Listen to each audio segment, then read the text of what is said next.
Eleanor Ellie Fitzgerald was abandoned at the altar for not being a virgin, and to save her family's estate, she needed to get married that very day.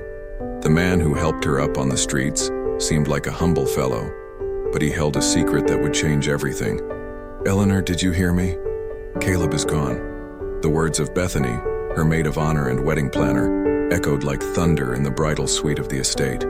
Eleanor Fitzgerald, dressed in an elaborate French lace gown that cost more than many families' annual income in the region, felt her world crumble. The mirror in front of her reflected a perfect bride, hair styled in an elegant updo, impeccable makeup, her great-grandmother's veil delicately positioned. Everything perfect except for the groom who had disappeared. "What do you mean, gone?" Eleanor's voice came out as a strangled whisper. "He was here an hour ago. No one has seen him since. The groomsmen are searching the entire property." Bethany avoided her gaze, nervously checking her phone. "Eleanor, darling, perhaps it's better we wait a little longer before..." Eleanor's phone vibrated. A message from Caleb. With trembling hands, she unlocked the screen and read the words that would shatter not only her heart, but the entire structure of her carefully built life. "I can't marry you. I won't accept a woman who isn't a virgin. I'm sorry, but I can't pretend this doesn't matter. My mother was right." The phone slipped from her hands, falling to the marble floor with a dry thud. Eleanor felt her legs give way. All the intimacy they had shared over the past 2 years, all the whispered promises, all the declarations of eternal love, reduced to a matter of physical purity that she didn't even know still mattered to him. "Eleanor, what happened?" Bethany picked up the phone and read the message. Her expression changed from concern to horror. "My God, what a despicable man." Outside, 300 guests waited in the chapel decorated with arrangements of white hydrangeas and roses. The elite of California society, businessmen, politicians, established families, all there to witness the union of the Fitzgerald and Montgomery families. The Fitzgerald Estate Winery, a 4-generation legacy, would be strengthened by this alliance. Caleb would bring his international market contacts, expanding the brand into Europe. "I need to tell the guests," Eleanor murmured, trying to compose herself. "I can't leave them waiting." "No." Grandma Beatrice, her grandmother, cut through the air with her firm voice as she entered the room. At 82, the matriarch of the Fitzgerald family still commanded respect with her regal bearing and piercing gaze. "You will not humiliate yourself publicly more than you already have been." "Grandma, I need to explain." "You don't need to explain anything to anyone." Grandma Beatrice approached, holding her granddaughter's face in her hands. "But there is something I need to tell you. Something about your grandfather's will." Eleanor felt a chill. "What will?" "Dad always said I would inherit everything automatically. There's a clause, a requirement." Grandma Beatrice's voice trembled slightly. "You need to be married by midnight on your 25th birthday to maintain control of the winery. Otherwise what?" "Spencer takes everything." Her cousin's name fell like a death sentence. Spencer Fitzgerald, son of her grandfather's younger brother, always resentful for being born outside the main line of succession. He had worked at the winery for years but never hid his bitterness about not being considered the true heir. "My birthday is tomorrow," Eleanor whispered, the reality finally crystallizing. "Tomorrow at midnight. That's why Caleb was perfect," Grandma Beatrice continued, tears in her eyes. "The marriage would solve everything. The winery would be safe. You would be married to a man from a good family. A man who abandons me by text message." Anger began to replace the shock. Eleanor tore the veil from her head, throwing it to the floor. "A man who decides on our wedding day that my lost virginity at 22 is more important than 2 years of a relationship." The room fell silent, only the tick-tock of the old clock marking the minutes ticking towards her deadline. 22 hours. That's all she had to find a husband, or lose everything her family had fought for decades to build. Eleanor looked at the engagement ring on her hand, a 3-carat solitaire that Caleb had chosen without consulting her, a symbol of a love that apparently never truly existed. "I need to get out of here," she said finally, heading for the door. "I can't breathe." "Eleanor, where are you going?" Bethany tried to follow her. "I don't know, just away." As she slipped out the back door of the estate, avoiding the confused guests still waiting in the chapel, Eleanor felt the weight of 4 generations of family tradition crushing her shoulders. In less than 24 hours, she needed to find a solution to a problem that seemed impossible to solve. What she didn't know was that the answer to her problems was walking on the dusty road that led to town, carrying only a battered backpack and a secret that would change all their destinies. If you're enjoying this story, subscribe to the channel, like the video, and comment where you're watching from. This helps a lot to keep bringing stories like this to you. Eleanor drove aimlessly along the dirt roads that cut through the estate's vineyards. Tears blurred her vision, but she couldn't stop. The wedding gown, now crumpled and dirty, spread across the convertible's seat like a white ghost. The humiliation burned more than the pain. In Oakville, where everyone knew each other, the news of the abandonment must have been spreading like wildfire. She could imagine the whispered conversations, the pitying glances. "Damn Caleb," she muttered, punching the steering wheel. The car skidded on a curve and she braked abruptly in the town's central square. The place was almost deserted, just a few children playing in the playground and a man sitting alone on a bench. Eleanor stumbled out. Her legs gave way and she collapsed onto the nearest bench, sobbing uncontrollably. All the veneer of refined education disappeared. She was just a heartbroken, lost woman. "Are you okay?" The male voice was soft, genuinely concerned. Eleanor looked up and saw a man of about 30, with messy brown hair, wearing a simple shirt and faded jeans. His calloused hands held a worn backpack, and his light brown eyes expressed a rare kindness. "No," she replied honestly. "Definitely not. May I sit?" Eleanor nodded. He sat down respectfully, keeping his distance. For minutes they remained in silence, watching the children play. There was something calming about his presence. "I'm Silas Donovan, and you look like you're having the worst day of your life, Eleanor. And you're right. Want to talk about it?" Inexplicably, Eleanor found herself telling him everything. The abandonment at the altar, the cruel message, the will, the deadline. Silas listened without judgment. "So you have until tomorrow at midnight to get married or you lose everything," he summarized. "Pathetic, isn't it? A grown, educated woman. And my destiny depends on finding a husband in 24 hours. It's not pathetic. It's unfair." Silas looked at her. "Your family built this winery in how long? 4 generations. My great-great-grandfather planted the first vines in 1890. And you're going to lose it all because of one man's pride." His voice carried a controlled anger. "Do you know about wines?" "A little. My family had ties to the business." "Had? It's a long story." Silas looked away. "What matters is solving your problem." Eleanor studied him. There was something that didn't quite fit about how he spoke of the winery, as if he understood the weight of a family legacy. Silas remained silent, as if weighing a difficult decision. When he spoke, his voice was firm. "If you need a husband today, I can be that man." Eleanor blinked. "What?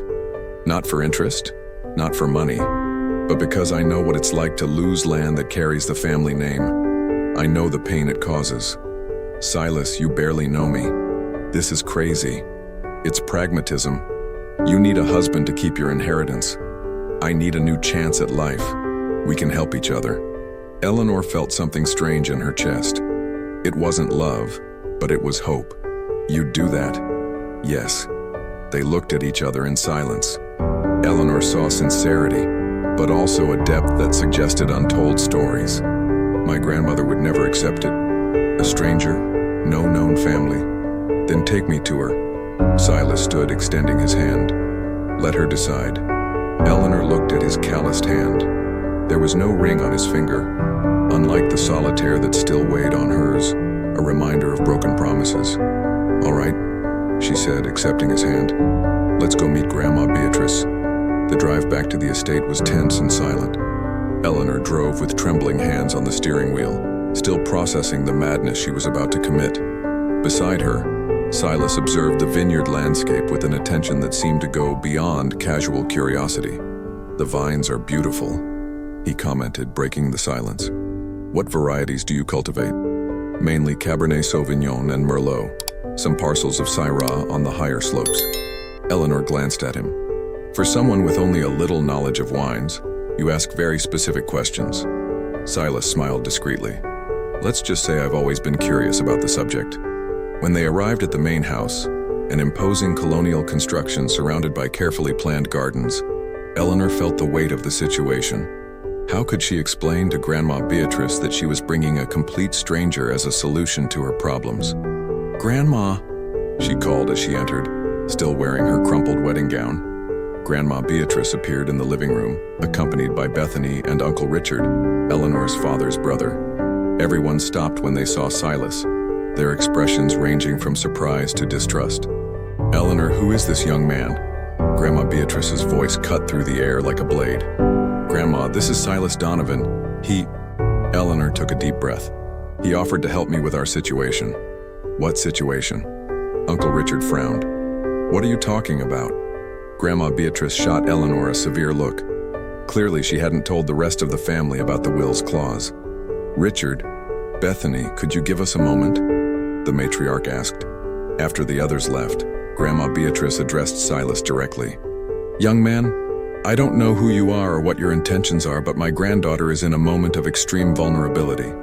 "I understand your concern, ma'am," Silas replied calmly, "and you are entirely right to be suspicious. But I have no ulterior motives." "Then what are your intentions exactly?" Silas looked at Eleanor, who nodded, encouraging him to continue. "Your granddaughter told me about the will situation. She needs to marry by tomorrow at midnight or she will lose the winery. I offered to help her." Grandma Beatrice raised an eyebrow. "And what do you gain from this?" "A chance to start over." The answer was simple, yet laden with meaning. "I lost my family a few years ago. Since then, I've been wandering without purpose. Perhaps helping someone preserve their family legacy will give me new meaning. Do you have documents? References? Any way to prove you are who you say you are?" Silas hesitated for a moment. "I do have documents, yes. As for references, it's complicated. My life in recent years has been solitary." Grandma Beatrice walked to the window, observing the vineyards that stretched as far as the eye could see. "Do you know why my husband put that clause in the will?" "No, ma'am. Because he believed a woman alone wouldn't be able to maintain this business. It was an antiquated view, even sexist, but he came from a different generation." She turned to face them. "I completely disagreed. Eleanor is more capable than many men I know." "Then why didn't you change the will?" Eleanor asked. "Because your grandfather made me promise to uphold his wishes. And a promise is a promise." Grandma Beatrice sighed. "But that doesn't mean I have to like the situation." She approached Silas, studying him intensely. "There's something familiar about you, young man. Have we met before?" "No, ma'am. I'm sure I would remember." Grandma Beatrice didn't seem convinced. "And what about you, Eleanor? Are you sure you want to do this? Marry a man you met just a few hours ago?" "I have no choice, Grandma. It's this or lose everything. There are always choices. The question is whether we are willing to accept the consequences." Silas stepped forward. "Grandma Beatrice, I understand your hesitation. If it were my granddaughter, I would react the same way. But I can promise one thing. I will respect Eleanor and do everything in my power to protect your family's legacy. And afterward, how will this arrangement stand?" "That will depend on both of us," Eleanor replied.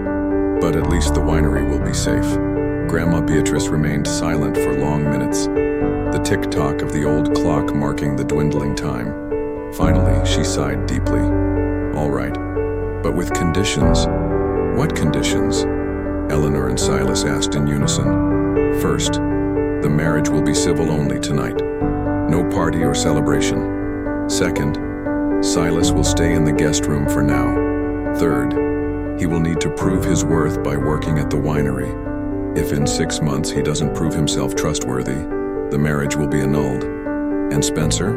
Eleanor asked. "Spencer will have to accept the situation. The law is clear."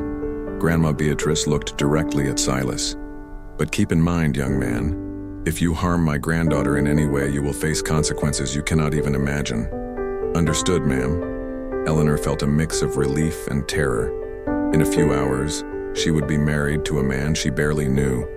She looked at the engagement ring still on her finger, a symbol of a love that had proven false.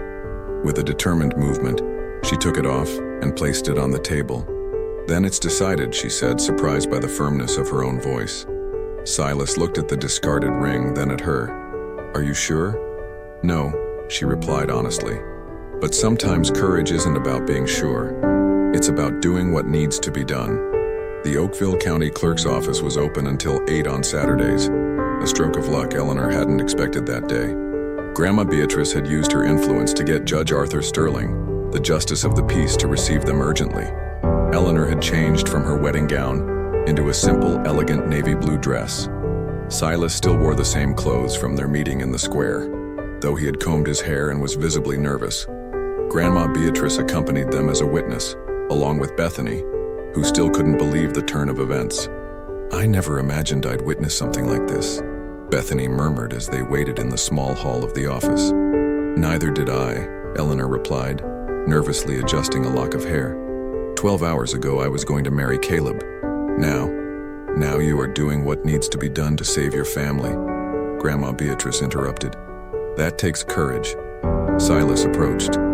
"Eleanor, there's still time to reconsider. If you've changed your mind." "I haven't." Her voice came out firmer than she felt. "And you?" "No." Judge Sterling, a short, bald man in his 60s, appeared at the door of his office. "Come in, let's do this quickly." The ceremony was brief and unceremonious. The judge's words echoed in the small office as Eleanor tried to process the surreal situation. When it came time for vows, Silas surprised her. "Eleanor, I promise to respect you and your family. I promise to work honestly to earn the trust you are placing in me. And I promise that no matter what happens, I will never take advantage of this situation." She looked into his eyes and saw sincerity. "Silas, I promise to be fair to you. I promise that this arrangement will not be a prison for either of us. And I promise that we will find a way to make this work. By the powers vested in me, I now pronounce you husband and wife," Judge Sterling announced. There was no kiss. Just a formal handshake and a shy smile exchanged between two strangers who had just legally united their lives. Back at the estate, they found an unpleasant surprise. Spencer was in the living room, clearly agitated, accompanied by two men in suits. "Where were you?" he demanded to know as he saw them enter. "And who is this?" "Spencer, allow me to introduce Silas Donovan." "My husband," Eleanor said, raising her left hand where a simple gold band, which Silas had bought at a jewelry store near the courthouse, now gleamed. Spencer's face lost all color. "You're... what? This is impossible." "Very possible. And legal," Grandma Beatrice replied dryly. "And these gentlemen are?" "My lawyers," Spencer murmured, still in shock. "We came to prepare the documents for the property transfer. Caleb told me about the incident." "How thoughtful of him," Eleanor said with irony. "But as you can see, the clause in the will has been fulfilled." One of the lawyers stepped forward. "We will need to verify the marriage documentation and the groom's identity. There are protocols to follow." "Of course," Silas agreed, taking his documents from his pocket. Driver's license, social security card, birth certificate, proof of residence. While the lawyers examined the papers, Spencer approached Eleanor. "You don't know what you've done," he whispered low enough for the others not to hear. "Marrying a complete stranger, this is madness." "Do you know what's madness, Spencer? Spending years plotting to take something from me that was never rightfully yours. I dedicated my life to this winery, and I was born into it. That's the difference." The lawyers finished examining the documents. "Everything appears to be in order," one of them admitted reluctantly. "The marriage is valid and was performed within the stipulated time frame." Spencer clenched his fists. "This isn't over. I will contest this marriage. There's something strange about this man, I can feel it." "Spencer," Grandma Beatrice's voice cut through the air like a whip. "You lost. Accept it with dignity." "Dignity?" He laughed bitterly. "Where was your dignity when you allowed her to marry some vagabond?" Silas took a step forward, his posture completely changing. "Watch your words." There was something in his voice, a natural authority that made Spencer instinctively step back. For a moment, the air in the room was thick with tension. "Let's go, Spencer," one of the lawyers said, taking him by the arm. "There's nothing more we can do today." After they left, silence filled the room. Eleanor sank into an armchair, the weight of the day finally hitting her. "We did it," she said softly. "The winery is safe. For now," Grandma Beatrice added. "Spencer won't give up easily." He knows this property since childhood. He knows all its weak points. Silas walked to the window, observing the vineyards under the moonlight. Then we'll have to prepare. We? Eleanor looked at him surprised. He turned to face her. We're married now. Your problems are my problems. It was strange to hear those words. For a few hours, she had forgotten that she was no longer alone in facing adversity. She looked at the ring on her finger, so different from the extravagant engagement ring she had discarded. This small gold band represented not the romantic love she had lost, but something perhaps more valuable, a partnership based on mutual respect and common goals. Thank you, she said simply. Silas nodded. You're welcome. Now, where's the guest room? Tomorrow I want to see every inch of this property. Eleanor woke up the next day with a strange sense of unreality. For a few seconds, she forgot the events of the previous day, but the absence of the engagement ring on her hand and the memory of the simple wedding band quickly brought everything back. She was married to a man she barely knew. She went down for breakfast and found Silas already in the kitchen, chatting animatedly with Mrs. Clara Jenkins, the family cook for over 20 years. "Oh, what a polite young man," Mrs. Clara exclaimed.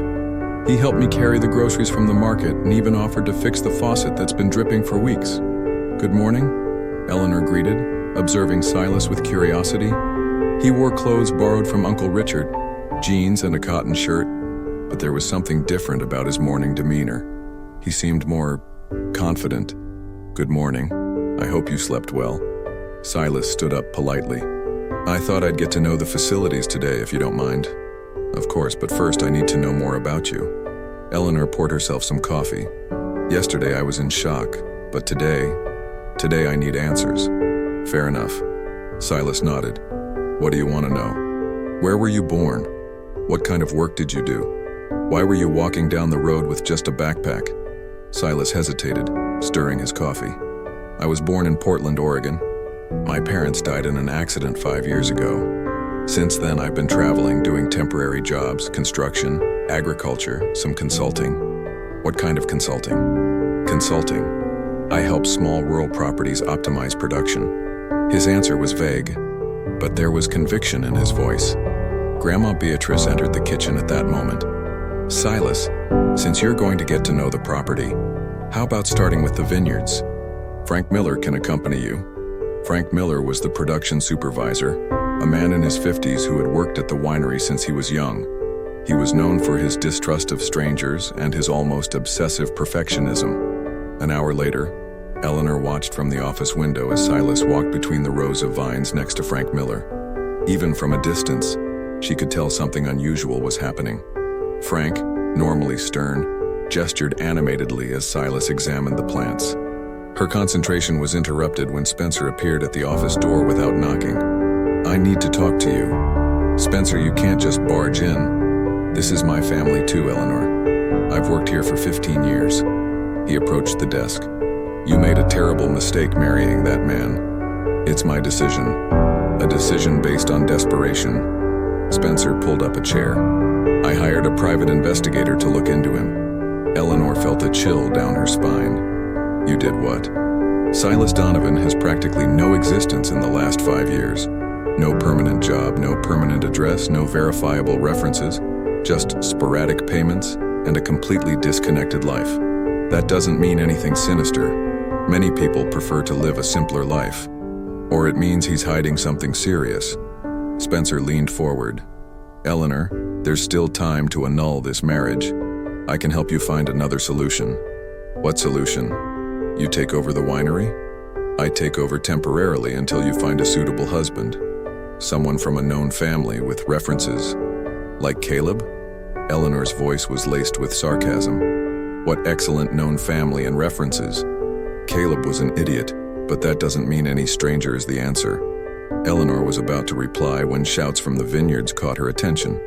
Through the window, she saw several employees running towards one of the oldest plantations. "What's happening?" she murmured, standing up quickly. She and Spencer rushed out. They found a small crowd gathered around Silas and Frank, who were crouched examining a vine. "What's the problem?" Eleanor asked, out of breath. Frank looked up, his expression grim. "Ms. Eleanor, we have a serious problem. These vines are sick. Silas stood up, holding a stained leaf.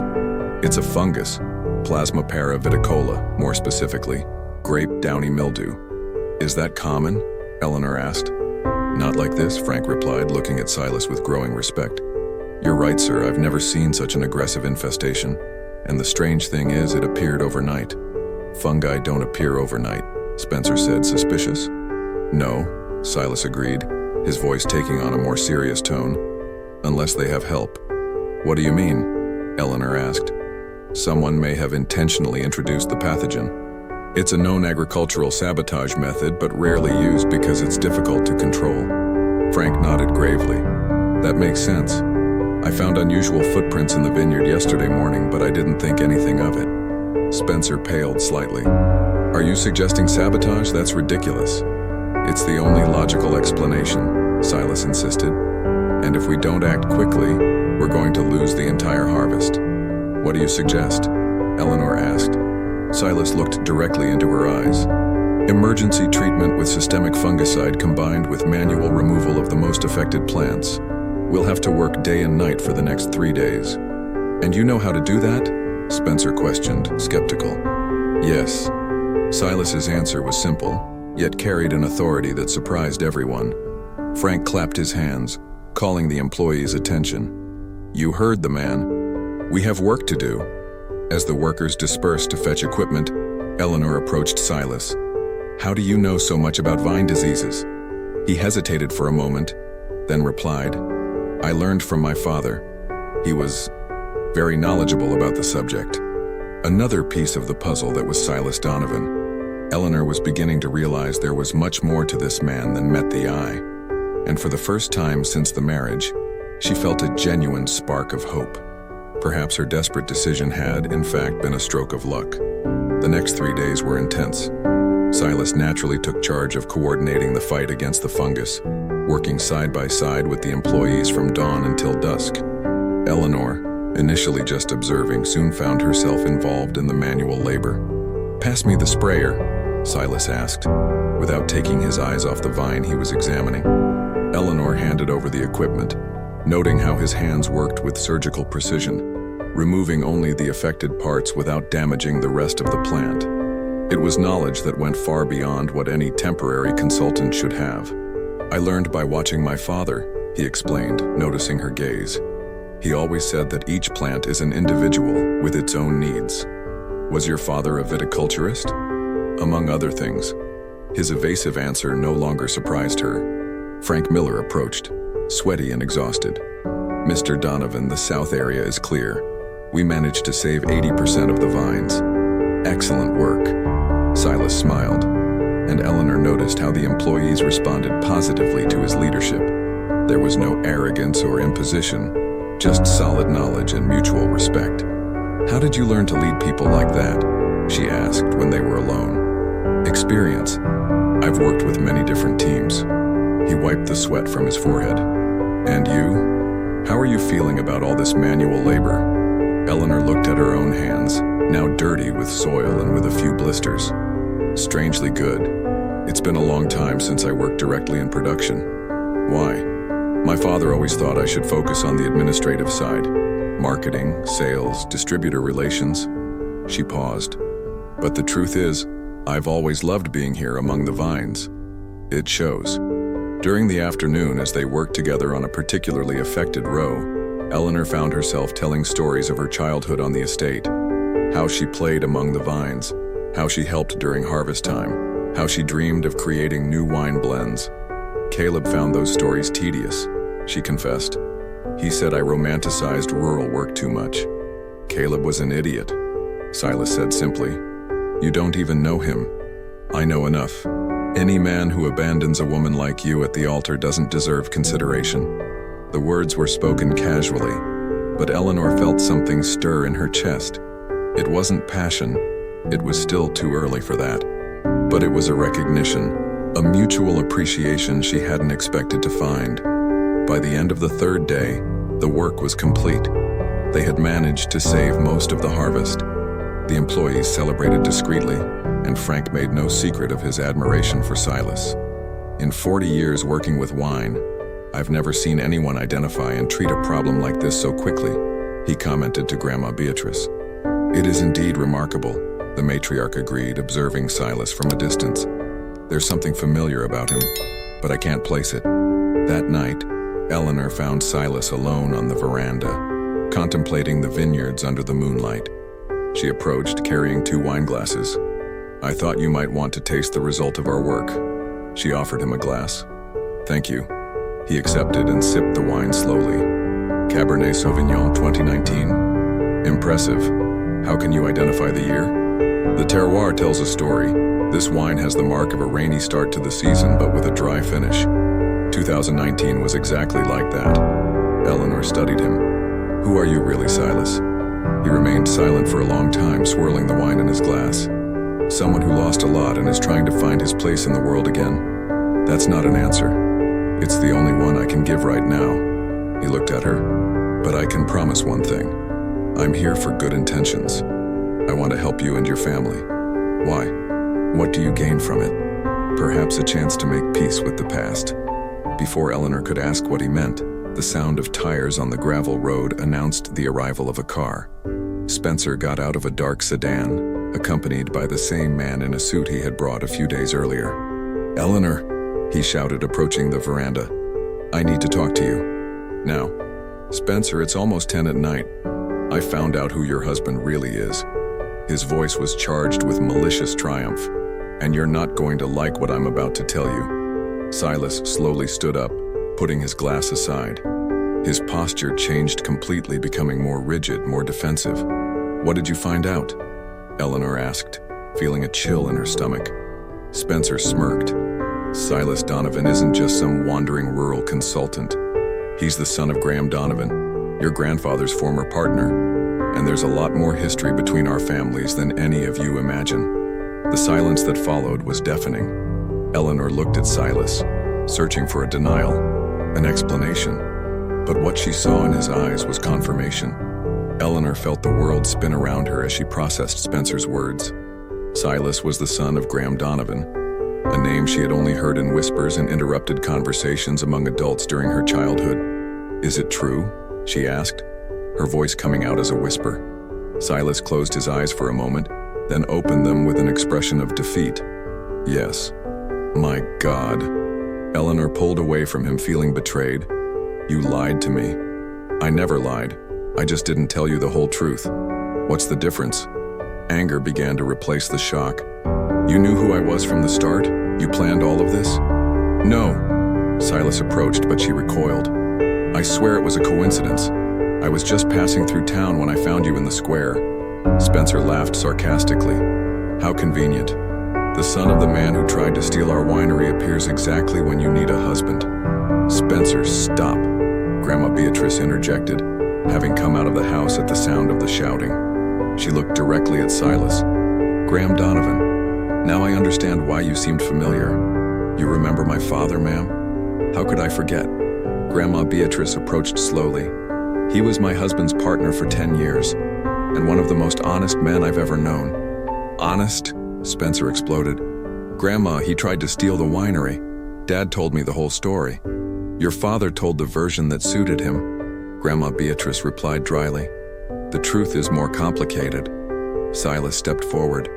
"What truth, Grandma Beatrice?" The matriarch sighed deeply. "Graham didn't try to steal anything.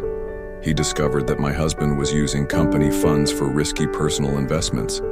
When he confronted my husband about it, he was expelled from the partnership under false accusations." "That's a lie," Spencer protested. "It's the truth I've carried for 30 years, Grandma Beatrice continued. "My husband confessed to me on his deathbed. Remorse tormented him until the end." Eleanor sank heavily into a chair. "Why did you never tell me this?" "Because it wouldn't have changed anything. Graham had died years earlier, apparently with no family. I thought the story should die with him." "But he had family," Silas said, his voice laden with emotion. "He had a son who grew up knowing his father was wronged, but with no way to prove it." "And now you've come for revenge?" Eleanor asked. "No."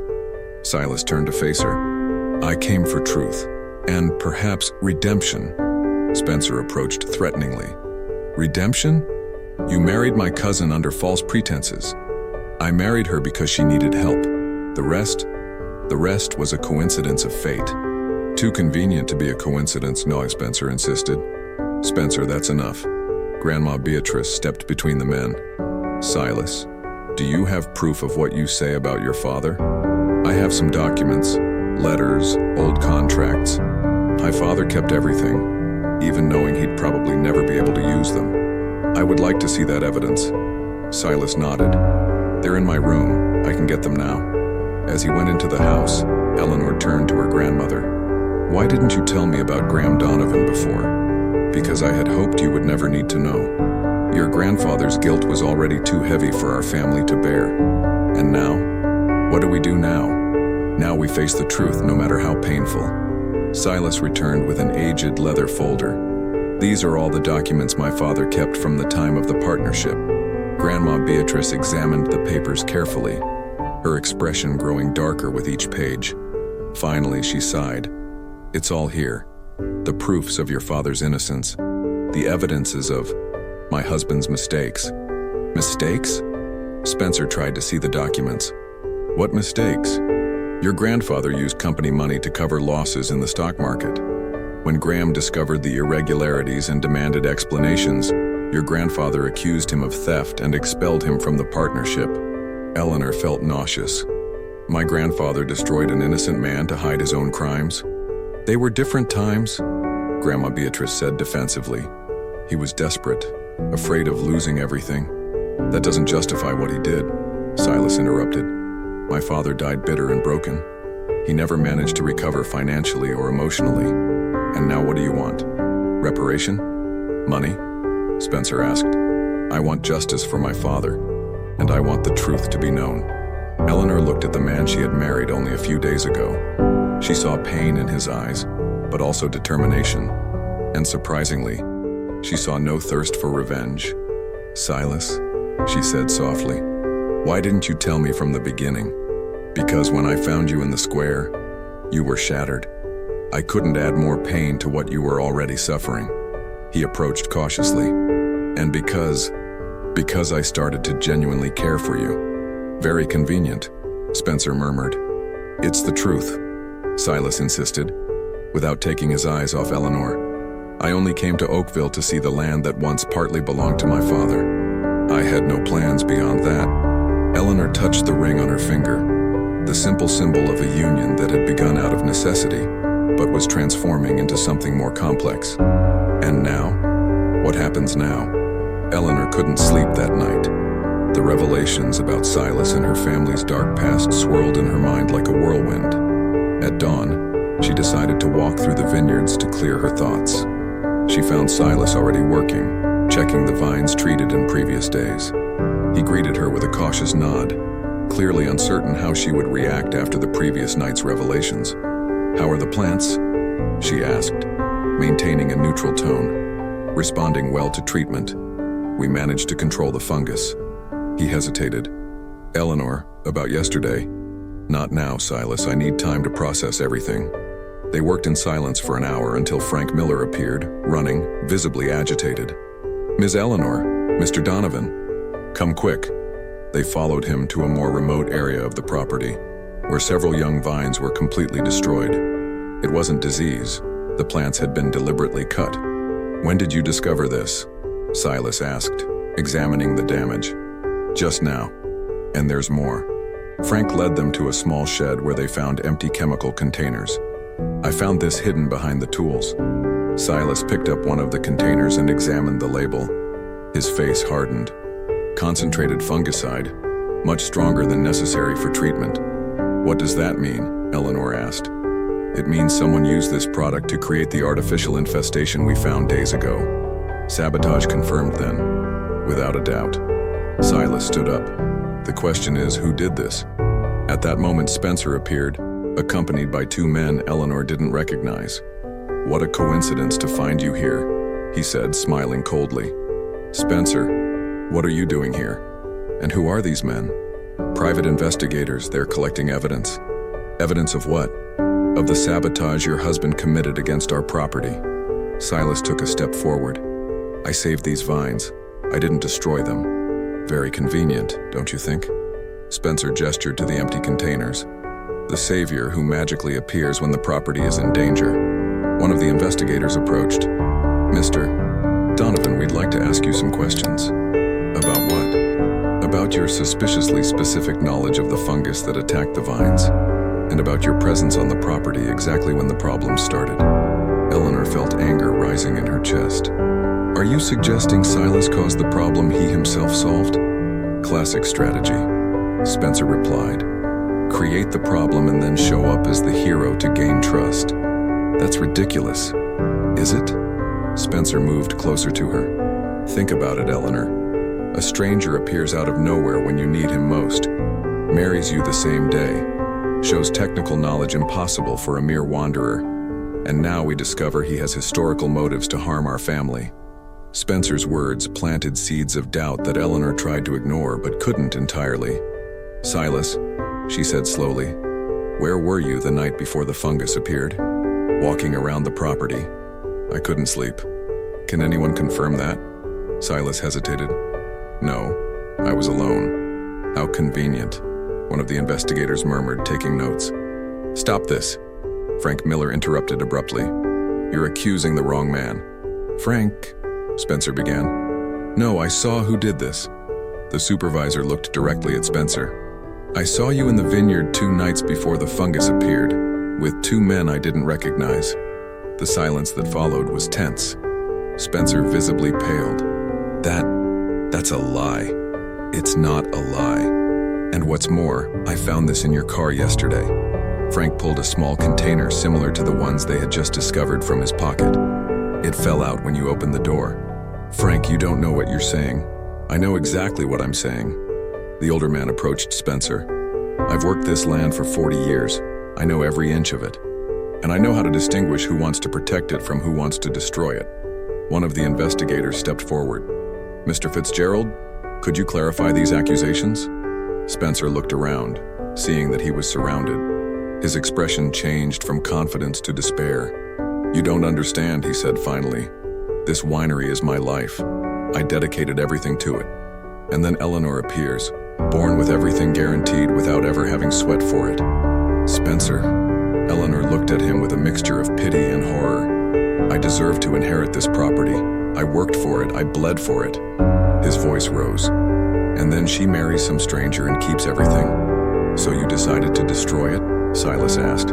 I decided to prove that she doesn't deserve to have it. Spencer turned to Eleanor. If you couldn't solve the problem alone, it would be clear that you need someone more capable in control. Someone like you. Exactly. Eleanor felt nauseous. Her own cousin had sabotaged the family legacy out of jealousy and ambition. And Silas? She asked. Did you also plan to incriminate him? That was an unexpected bonus. Spencer smiled bitterly. When I found out who he really was, I thought it would be easy to make you believe he came for revenge. Silas approached Eleanor. Now you know the truth about everything. She looked at him, then at Spencer, then at the investigators who now seemed embarrassed for having been used. Yes, she said finally. Now I know. Spencer's confession changed everything. The investigators he had hired now turned their attention to him, documenting evidence of sabotage and fraud. Grandma Beatrice, upon learning of her grandson's betrayal, remained silent for long minutes before making a decision that surprised everyone. Spencer will be removed from any role at the winery, effective immediately, she announced in the main living room, with the whole family gathered. Furthermore, we will initiate legal proceedings against him for the damages caused. Grandma, please. Spencer tried to approach, but she raised her hand. You betrayed the family's trust. There is no forgiveness for that. I just wanted what was rightfully mine. Right? Grandma Beatrice stood up, her voice laden with authority. Do you believe you had the right to destroy what 4 generations built just to satisfy your ego?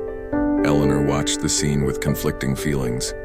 On one hand, she felt relief to discover that Silas had been honest about his intentions. On the other, Spencer's betrayal, someone she considered family, hurt her deeply. Eleanor, Spencer turned to her in desperation. You know I've always taken care of this property. A moment of weakness cannot erase years of dedication. A moment of weakness? Eleanor's voice was calm, but there was pain in her words. Spencer, you deliberately tried to destroy our harvest. You tried to make me believe my husband was a saboteur. That's not weakness. That's calculated malice. Silas approached. Eleanor is right, but perhaps we should consider the options before deciding on legal proceedings. Everyone turned to him, surprised. Are you defending the man who tried to incriminate you? Grandma Beatrice asked. I'm suggesting that perhaps there's a more constructive way to handle this. What way? Silas looked at Spencer. You know this property better than anyone. You have business contacts, you know the suppliers, you understand the operational aspects that took years to develop. Where are you going with this? Eleanor asked. Spencer made a terrible mistake, driven by frustration and jealousy. But to completely exclude him would be to waste valuable knowledge and, frankly, wouldn't resolve the underlying issues that led to the situation. You're suggesting he continue working here? Grandma Beatrice seemed incredulous. I'm suggesting a form of supervised redemption. Spencer works to repair the damages he caused, but under constant supervision and without any administrative authority. Spencer looked at Silas in surprise. Why would you do that for me? Because I understand what it's like to grow up in the shadow of an inheritance that never seems to be yours. Because I know what it's like to feel you don't get the recognition you deserve. Silas paused. And because I believe people can change if they're given the opportunity. Eleanor studied Silas's face, seeing a generosity she hadn't expected. Are you sure about this? I'm sure that punishing without offering a chance for redemption only perpetuates cycles of resentment. Grandma Beatrice considered the proposal. Spencer, what do you have to say? Spencer struggled for words. I apologize. To everyone. Especially to you, Eleanor. I let envy blind me and I almost destroyed something I love. Almost doesn't count, Eleanor replied coldly. I know. And if you give me a chance, I'll spend the rest of my life trying to make up for what I've done. Grandma Beatrice sighed. All right. But with non-negotiable conditions, you will work exclusively under Silas and Eleanor's supervision. You will not have access to bank accounts or administrative decisions. And at the first sign of disloyalty, you will be permanently expelled. I accept, Spencer said quickly. And there's one more thing, Grandma Beatrice continued. You will pay for the damages caused with your own money. Every lost vine, every extra day of work required. After Spencer left, visibly disheartened but apparently sincere in his regret, Eleanor found herself alone with Silas on the veranda. Why did you do that? She asked. Why did you defend someone who tried to destroy you? Because I know the pain of carrying resentment for years. I don't want Spencer to go through what I went through. Do you still harbor resentment against my family? Silas was silent for a moment. I did, but knowing you changed that. How? You are not responsible for your grandfather's mistakes, just as I am not defined by my father's mistakes. Your father didn't make mistakes. He was a victim. My father made the mistake of letting bitterness consume the rest of his life. He died without ever trying to rebuild, without ever forgiving. Silas turned to face her. I don't want to repeat that pattern. Eleanor touched the ring on her finger, the simple symbol that had become more significant than she ever imagined. And now, how do we go from here? That depends on you. This marriage started as a desperate solution to a legal problem, but it's turned into something more, at least for me. For me too, she admitted. But there's still a lot we need to resolve. Yes, but now we have time to resolve it together. 2 weeks after the confrontation with Spencer, the routine at the winery had found a new rhythm. Silas worked tirelessly to restore the damaged areas, while Spencer fulfilled his tasks under supervision, visibly ashamed but determined to redeem himself. Eleanor spent more time in the vineyards, rediscovering her passion for the land she had almost lost. It was during one of these morning walks that she made a discovery that would change everything again. Silas, come see this, she called from an older area of the property, where the original building still stood. He approached and found her in front of an old oak barrel, half hidden in a forgotten corner of the main cellar. What did you find? This barrel has your father's name carved on it. She pointed to almost faded letters on the wood. G. Donovan, 1995. Silas knelt beside the barrel, tracing the engraved letters with his fingers. My father always talked about a special barrel he had prepared before leaving the partnership. He said he had hidden something important in it. Let's open it. Carefully, they removed the barrel's lid. Inside, protected by plastic, they found old documents and photographs. Silas removed the items with trembling hands. "My God," he murmured, examining a black and white photograph that showed two young men smiling next to newly planted vines. "This is my father with your grandfather when they were partners." Eleanor picked up other photographs. There were dozens of them. The two men working together, their families on picnics in the vineyards, children playing among the vines. They seemed very close. They were best friends before they became partners, Silas said, his voice laden with emotion. "My father always told me that." Among the documents, Eleanor found something unexpected, a handwritten letter on the winery's letterhead. "Silas, you need to see this." The letter was addressed to my dear friend Graham and was dated just 1 month before Eleanor's grandfather's death. She began to read aloud. "Graham, if you are reading this, it means you have finally found this barrel. I know you may never forgive me for what I did, but I need you to know the truth. I didn't expel you because I mistrusted you.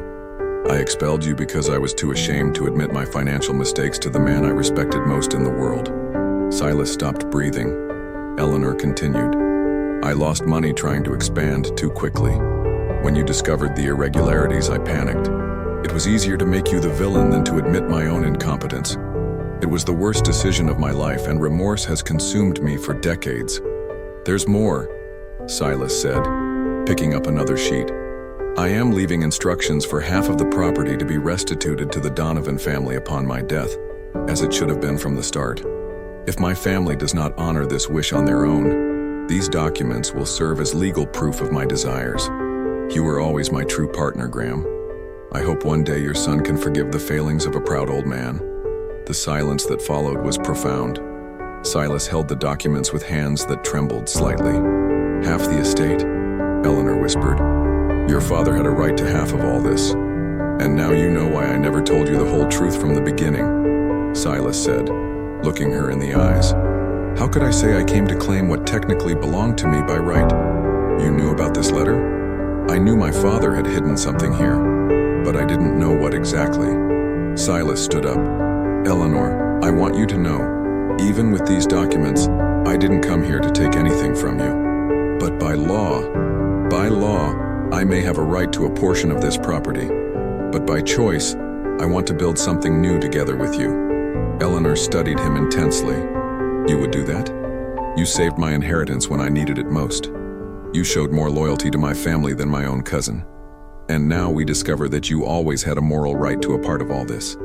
"Eleanor, but there's one condition," she continued, touching the ring on her finger. "This marriage, it can no longer be just a business arrangement. If we're going to be true partners in business, we need to be honest about what's happening between us personally." Silas approached her. "And what is happening between us?" "You know exactly what's happening." He smiled for the first time since they found the documents. "Yes, I know." The decision to make Silas an official partner in the winery brought changes no one expected. Grandma Beatrice, initially reluctant, eventually supported the idea after personally reading her husband's letter. "I carried this guilt for 30 years, she confessed to Silas during a meeting in the library. "It's time to do the right thing." The legal aspects were resolved quickly.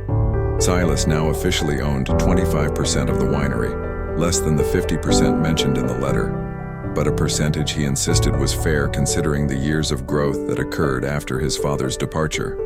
"I didn't come for revenge or total reparation," he explained during the signing of the documents. "I came for a place where I can honor my father's memory while building something new." Spencer observed the changes with a mixture of resignation and, surprisingly, relief. His attempt at sabotage had failed, but he found an unexpected purpose working directly in production. "It's strange," he commented to Eleanor as they worked together cleaning old barrels. "I spent years dreaming of commanding this property, but I've never been as happy as I am now, just tending the vines." "Perhaps what you always wanted wasn't power, but belonging," she suggested. "Perhaps." The biggest change came when Silas presented his most ambitious proposal: to transform part of the winery into a cooperative, allowing longtime employees to become small shareholders. "That's crazy," Grandma Beatrice initially said. "I've never heard of anything like that in the industry." "That's exactly why we should do it," Silas replied. "The people who have worked this land for decades deserve to have a real stake in the success they help create." Eleanor supported the idea immediately. "Frank Miller has worked here for 40 years. Mrs. Clara, 30. They know every secret of this property." The proposal was presented to the employees at a special meeting. Frank, with tears in his eyes, was the first to speak. "In 40 years working here, I never imagined I'd own a small piece of this land one day." "It's not charity," Silas clarified. "It's recognition. You built this as much as anyone in the family." In the following months, the winery flourished in unexpected ways. The employee partners worked with renewed enthusiasm. The quality of the wines improved remarkably. Sales increased. But the most significant change happened between Eleanor and Silas. "When did it stop being just an arrangement?" she asked one night, as they walked through the vineyards under the starry sky. "I think it was when you trusted me to save the vines, even without really knowing me," he replied. "For me, it was when you defended Spencer, even after he tried to destroy you." They stopped in front of the oldest vines on the property, planted by Eleanor's great-great-grandfather. Silas held her hand, intertwining their fingers. "Eleanor, I need to tell you something." "What?" "When we got married, I thought it would be temporary.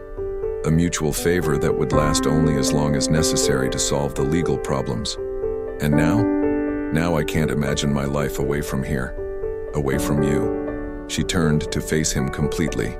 "Silas Donovan, are you telling me you fell in love with the woman you married for convenience?"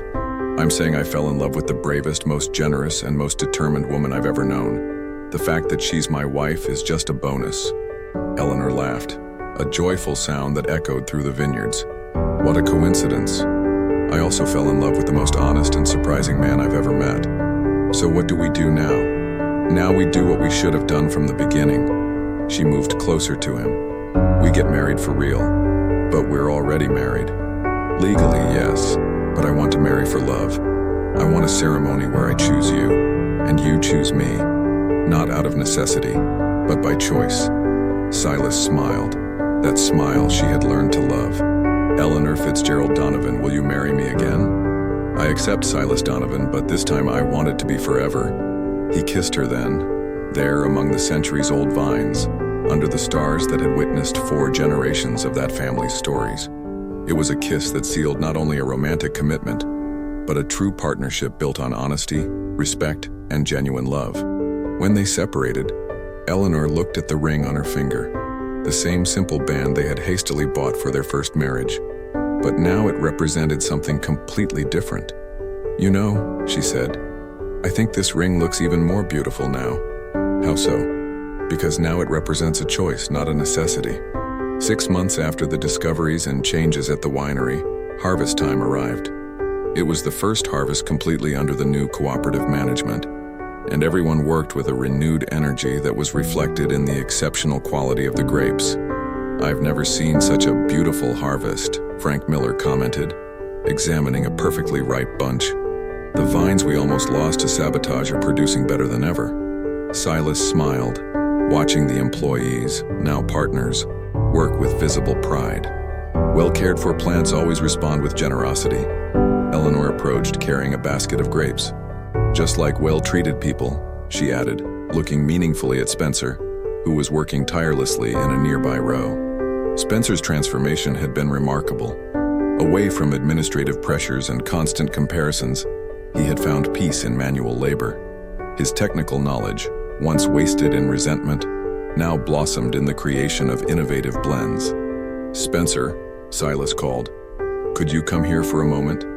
Eleanor's cousin approached, still cautious in his interactions with Silas, despite months of harmonious joint work. "I wanted to talk to you about something important," Silas continued. "Eleanor and I have been discussing it, and we'd like to offer you a small share in the cooperative." Spencer stopped breathing. You would do that? After everything I've done? You worked here for 15 years before the incident," Eleanor said. "That time and dedication are worth something. And in recent months you've proven you've genuinely changed. But I tried to destroy all of this. And now you're helping to build something even better," Silas replied. Everyone deserves a second chance, Spencer, especially those who show they've learned from their mistakes. Tears welled in Spencer's eyes. I don't know what to say. Say you accept to be part of this family again? Grandma Beatrice suggested, who had approached during the conversation. Grandma, Spencer turned to her. You made a terrible mistake, but I learned from my husband that carrying guilt forever doesn't solve anything. It's time to forgive and move on. Eleanor and Silas's vow renewal ceremony took place during the Harvest Festival, with the entire community present. Unlike the hasty courthouse wedding, this celebration was planned with care and love. Mrs. Clara prepared a banquet with ingredients from the estate. Frank organized an exhibition of historical wines from the property. Even some of the former employees who had worked with Graham Donovan came to pay their respects. Today we celebrate not only the union of two people, the local pastor said during the ceremony in the main house's garden. We celebrate the healing of old wounds and the birth of a new era of cooperation and love. Eleanor wore a simple white dress she had chosen herself. Silas wore a suit borrowed from Uncle Richard, but he looked more elegant than ever. What mattered wasn't the clothes, but the genuine sparkle of happiness in their eyes. Eleanor, Silas said during his vows, 6 months ago you were a stranger I found in the square, shattered by a betrayal. Today you are my best friend, my business partner, and the love of my life. I promise to honor not only you but also your family and this land that brought us together. Silas, she replied, you came into my life when I had lost all hope. You taught me that true strength comes from kindness, that leadership comes from serving others, and that true love is built day after day. I promise to be your partner in all the adventures yet to come. When they exchanged rings, the same simple bands from their first marriage, now laden with much deeper meaning, the guests applauded with genuine enthusiasm. The most emotional moment came when Frank Miller stood up for a toast. I've worked this land for over 40 years, he said, his voice filled with emotion. I've seen generations pass. I've seen storms and droughts. I've seen times of abundance and scarcity, but I've never seen as much hope as I see today. Eleanor and Silas, you not only saved this winery, you transformed it into something that honors the past while embracing the future. During the party, Silas found a moment to talk privately with Grandma Beatrice. Thank you, she said simply, for everything. Thank you for what? For forgiving my family, for giving Spencer a chance, for making my granddaughter happy. She paused. Your father would be proud. And your husband? My husband can finally rest in peace. Later, when the party had ended and the guests had departed, Eleanor and Silas walked through the vineyards again, as they had on the night of their first romantic encounter. We did it, she said, intertwining her fingers with his. We did what? Turned a desperate situation into something beautiful, healed old wounds, created a true family. Silas stopped and kissed her softly. The best part is, this is just the beginning. 5 years had passed since that fateful day in the square, when two strangers met and changed the destiny of an entire family. Eleanor, now a mother of twins, Hazel and Graham, watched the children play among the vines, while Silas supervised them with the loving patience that had become his trademark. The Fitzgerald Donovan Vineyards, as it was now officially known, was internationally recognized, not only for the quality of its wines, but for the revolutionary cooperative management model that had inspired hundreds of rural properties across the United States. The book Eleanor and Silas wrote about the experience, Rooted Together, a story of redemption and cooperation, had become a bestseller and was used in business courses nationwide. Mommy, Grandpa Frank said the grapes are ready for harvest, Hazel shouted, running towards Eleanor with her little dress dirty with soil. Frank Miller, now 70 but still active, had become the children's honorary grandfather. His participation as a cooperative partner had secured him a dignified retirement, but he insisted on continuing to work out of love for the land. And Daddy said we can help, added Graham, the little one named after the great-grandfather he never knew, but whose story of integrity was told as a family legend. Of course you can help, Eleanor replied, hugging her children. This is your land too. Silas approached, carrying a basket of perfect grapes. At 38, he had found the peace he had sought for so long. The lost young man who wandered the roads had transformed into a respected leader and a devoted husband. "The delegation from France arrives tomorrow," he said. "They want to implement our model in 3 cooperatives in the Bordeaux region." Who would have thought a marriage of convenience would become an international management model? Eleanor joked. It wasn't the marriage that became a model. It was what we built afterward. Grandma Beatrice, now 87, appeared on the veranda of the main house. Even with her advanced age, she maintained her regal posture and keen gaze. "Children," she called, "come hear the story of the day your parents met." Hazel and Graham ran to their great-grandmother, as they always did whenever she offered her stories. It was a sacred ritual. Every week, Grandma Beatrice told the grandchildren family legends, but no story fascinated them more than that of their parents' meeting. "Once upon a time, there was a very sad princess," Grandma Beatrice began with the theatrical voice she always used, "who had been abandoned by a very foolish prince on her wedding day. And then a knight disguised as a beggar appeared," completed Hazel, who already knew the story by heart. "Who was actually the son of an wronged king," added Graham. "And they got married and lived happily ever after," the two shouted in unison. Eleanor and Silas laughed, listening to their own story transformed into a fairy tale by their grandmother's creativity and the children's innocence. Spencer approached the group, now a man of 45 who had found true satisfaction in life. His talent for wine development had resulted in 3 international awards for the winery, and his hard-won humility had endeared him to all employees. "The reconciliation is almost ready for launch," he announced. "It will be our most special wine." "It couldn't have a better name," Silas said. When night fell and the children were tucked into bed, Eleanor and Silas took their traditional walk through the vineyards. It was a habit they maintained religiously, a moment of daily connection that strengthened their relationship. "Sometimes I still can't believe all this started with the worst day of my life," Eleanor reflected, stopping in front of the barrel where they had found her grandfather's letter. "The worst day of your life became the best day of mine," Silas replied, kissing her forehead. "You know what else impresses me?" "What?" "How every person involved in this story found their true place. Spencer discovered his passion for creation. Frank became a partner in the company where he worked his whole life. Grandma Beatrice can finally rest knowing the legacy is safe. And us. And we discovered that true love can be born of necessity, but only survives through daily choice." Eleanor touched the ring she had never taken off her finger. That simple band had witnessed an incredible journey, from desperate necessity to deep love, from saving an inheritance to creating a larger legacy. "Silas," she said, "if you had to do it all again, would you change anything? Not even Caleb's abandonment? Not even Caleb's abandonment. If he hadn't left me, I never would have found you. And I never would have found my true family." They reached the top of the hill where the family cemetery was located. Silas had insisted on transferring his father's remains there, next to Eleanor's grandfather's grave. The 2 men who had been close friends, then enemies through misunderstanding, now rested side by side for all eternity. "I think they'd be proud," Eleanor said, placing fresh flowers on both graves. "I'm sure they would."